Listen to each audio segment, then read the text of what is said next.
दोस्तों मेरी दिल से रिक्वेस्ट है, अगर आप चैनल में नए हो तो प्लीज़ चैनल को सब्सक्राइब कर दो और बेल आइकन दबाना ना भूलें दोस्तों। नमस्कार दोस्तों, वैसे एसेट्स के बारे में बहुत से लोगों ने बताया है, पर दोस्तों मैं बात करता हूँ रॉबर्ट कियोसाकी की, जो कि रिच डैड पुअर डैड के लेखक है और यूएस के जाने माने इन्वेस्टर हैं। दोस्तों रॉबर्ट कियोसाकी ने एसेट्स की बहुत सिंपल सी डेफिनेशन दी है दोस्तों, बहुत सिंपल सी। दोस्तों रॉबर्ट कियोसाकी कहते हैं एसेट्स वो है जो हमारे जेब में पैसा लाती हैं। वो सभी चीजें दोस्तों जो हमारे जेब में पैसा लाती है वो एसेट्स होती हैं। अगर दोस्तों मैं एग्जांपल से बताऊं, मान लो हमारे पास कोई कार है, हम उसे रेंट पे देते हैं, वो हमारे लिए पैसा लाती है तो वो हमारी एसेट है दोस्तों। कार ही नहीं दोस्तों, वो सभी चीजें जो हमारे लिए पैसा लाती है वो हमारी एसेट है दोस्तों। दोस्तों अभी तो हमने समझा एसेट क्या है, अब हम जानेंगे एसेट कितने तरह के होते हैं। एसेट दो तरह के होते हैं, टेंजिबल एसेट्स और इनटेंजिबल एसेट्स। दोस्तों टेंजिबल एसेट्स वो होते हैं दोस्तों जिसे हम छू सकते हैं, देख सकते हैं और आसानी से बेच सकते हैं, और इनटेंजिबल एसेट्स वो होते हैं दोस्तों जिसे हम ना ही छू सकते हैं, ना ही देख सकते हैं और ना ही आसानी से बेच सकते हैं। चलिए दोस्तों मैं बात करता हूँ टेंजिबल एसेट्स की। टेंजिबल एसेट्स दो तरह के होते हैं, करंट एसेट्स और फिक्स्ड एसेट्स। करंट एसेट्स वो होते हैं दोस्तों जब कंपनी किसी एसेट्स का यूज और यूटिलाइज एक साल के अंदर करती है, यानी सारी लेनदारी सारी देनदारी उस एसेट्स के साथ दोस्तों कंपनी एक साल के अंदर करती है, हम उसे कहते हैं करंट एसेट। और दूसरी तरफ बात करें दोस्तों फिक्स्ड एसेट, जो एक साल से ज्यादा के लिए कंपनी यूज और यूटिलाइज करती है दोस्तों जिस एसेट्स का, उसे हम कहते हैं फिक्स्ड एसेट। जैसे दोस्तों के लैंड, मशीनरी, जो बिजनेस ग्रोथ में कंपनी की हेल्प करती है दोस्तों, ये सारी फिक्स्ड एसेट्स होती हैं दोस्तों। तो अब हम बात करते हैं टेंजिबल एसेट्स के एग्जांपल की दोस्तों। तो एग्जांपल की बात करें तो कंपनी की मशीनरी हो गई दोस्तों, लैंड हो गया, बिल्डिंग्स हो गई, कंप्यूटर हो गए और इवन फर्नीचर हो गया, जो फिजिकल एग्जिस्ट करती है दोस्तों, वो सभी चीजें कंपनी की टेंजिबल एसेट्स होती है दोस्तों। अब मैं बात करता हूँ दोस्तों इनटेंजिबल एसेट्स की। इंटेंजिबल एसेट्स की बात करें दोस्तों तो कंपनी का brand, patent, knowledge, goodwill, trademark, technology, quality, ये सभी चीजें दोस्तों कंपनी की इंटेंजिबल एसेट्स है जिसे हम ना ही देख सकते हैं और ना ही छू सकते हैं दोस्तों। चलिए दोस्तों अब हम बात करते हैं करंट एसेट्स के बारे में। कंपनी की करंट एसेट्स कौन सी होती हैं दोस्तों? Cash equivalent. कैश इक्विवेलेंट की बात करें तो ये चार भागों में डिवाइड है दोस्तों, commercial paper, treasury bill, short term government bonds, marketable securities. Account receivable, short term investment, inventory की बात करें तो ये तीन स्टेज पे काम करती है दोस्तों। इन्वेंट्री की बात करें तो finish goods, work in progress, raw material, और लास्ट दोस्तों बात करता हूँ short term loans and advance. दोस्तों ये सभी चीजें कंपनी की करंट एसेट्स से होती हैं दोस्तों ये सभी टर्म्स स्टॉक मार्केट के लिए बहुत इंपॉर्टेंट होती हैं दोस्तों, और ये सभी टर्म्स बैलेंस शीट में यूज होती है दोस्तों, बैलेंस शीट के अंदर आती है, जिसे पढ़ना बहुत जरूरी होता है अगर आप इन्वेस्ट करने जा रहे हो दोस्तों।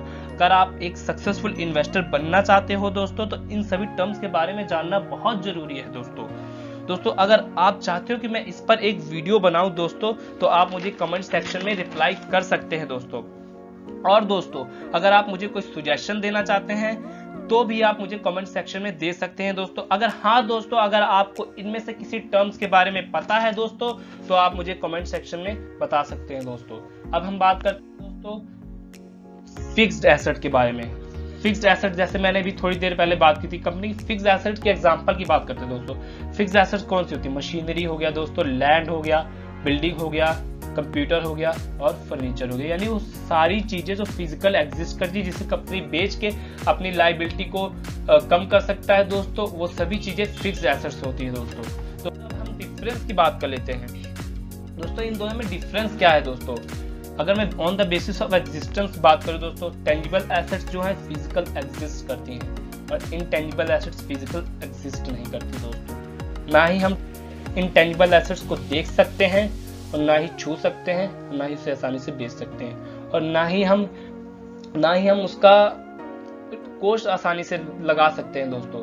अगर मैं बात करूं कॉस्ट के अकॉर्डिंग दोस्तों तो टेंजिबल एसेट्स का हम कॉस्ट इजीली डिटरमाइन कर सकते हैं, पर दोस्तों हम इनटेंजिबल एसेट्स के कॉस्ट को इजीली डिटरमाइन नहीं कर सकते हैं दोस्तों। अगर मैं एग्जांपल से बताऊं दोस्तों, मान लो कोई सब्जी वाला है, वो सब्जी बेचता है, वो मान लो आलू खरीद के लाता है, वो आलू बेचता है, तो वो अपना प्रॉफिट मार्जिन निकाल के उसका रेट इजीली लगा सकता है दोस्तों, और उसको इजीली अपना प्रॉफिट मार्जिन निकाल के बेच सकता है दोस्तों। पर दोस्तों अगर मैं ब्रांड के बारे में बात करूँ, क्वालिटी के बारे में बात करूँ, तो हम इसका ईजिली कॉस्ट नहीं डिटरमाइन कर सकते दोस्तों। अगर मैं लिक्विडेट के बारे में बात करूँ, लिक्विडेट का मतलब होता है दोस्तों इसको कितनी जल्दी कैश में कन्वर्ट कर सकते हैं। अगर मैं टेंजिबल एसेट्स के बारे में बात करूँ, हम इसको इजीली कैश में कन्वर्ट कर सकते हैं। हमारे पास रियल स्टेट है, हमारे पास कोई भी ऐसी चीज़ है जो फिजिकल एग्जिस्ट करती है, हम उसको बेच के तुरंत पैसा ले सकते हैं। बट अगर मैं इंटेंजिबल एसेट्स की बात करूँ तो इंटेंजिबल एसेट्स के केस में ऐसा नहीं होता। हम उसको इजी कैश में कन्वर्ट नहीं कर सकते, हम उसको इजीली बेच नहीं सकते। बेच सकते हैं दोस्तों, पर इजीली नहीं बेच सकते। अब मैं बात करता हूँ डिक्रीज इन वैल्यू। अगर टेंजिबल एसेट्स की वैल्यू दोस्तों डिक्रीज होती है दोस्तों, तो हम उसको कहते हैं डेप्रिशिएट। अगर इनटेंजिबल एसेट्स की वैल्यू डिक्रीज होती है दोस्तों, तो हम उसको कहते हैं एमोटाइज। मतलब अगर टेंजिबल एसेट्स की बात करूँ, डेप्रिशिएट होने का मतलब है दोस्तों, मान लो मैं आज कोई कार खरीद के लाया और मैं कल उस कार को उसी भाव में बेचूंगा, क्या मुझे वो वही भाव में कार बिकेगी मेरी? नहीं बिकेगी दोस्तों, वो और सस्ती बिकेगी। चाहे वो मैं थोड़ी देर पहले क्यों ना शोरूम से निकालूं, पर किसी को बेचूंगा तो वो उसकी वैल्यू गिर जाएगी दोस्तों, वो और ज्यादा सस्ती बिकेगी दोस्तों। तो इसे हम कहते हैं डेप्रिशिएट, और इंटेंजिबल एसेट के केस में कहते हैं उसे कहते हैं अमोर्टाइज। अब हम बात करते हैं दोस्तों मार्केट वैल्यू की। अगर मैं टेंजिबल एसेट्स की बात करूं तो ये मार्केट वैल्यू को इंक्रीज करता है। अगर दोस्तों टेंजिबल एसेट्स कंपनी की ज्यादा है तो मार्केट वैल्यू इंक्रीज होगी। अगर दोस्तों कंपनी का ब्रांड अच्छा है, यानी ब्रांड ज्यादा है, कंपनी की क्वालिटी अच्छी है, तो दोस्तों वो टोटल कंपनी के पोटेंशियल रेवेन्यू को इंक्रीज करेगा। मतलब कंपनी के टोटल रेवेन्यू को, राजस्व को इंक्रीज करेगा, टोटल इनकम को इंक्रीज करेगा, कंपनी को बहुत फायदा होगा दोस्तों। डिस्ट्रॉय की बात कर लूँ दोस्तों, तो जो टेंजिबल एसेट्स है वो डिस्ट्रॉय होती है दोस्तों, क्योंकि फिजिकल एग्जिस्ट करती है या नेचुरल क्लाइमेट्स की वजह से डिस्ट्रॉय हो सकती है, जैसे बाढ़ हो गया, भूचाल हो गया, इस तरह से डिस्ट्रॉय हो सकती है।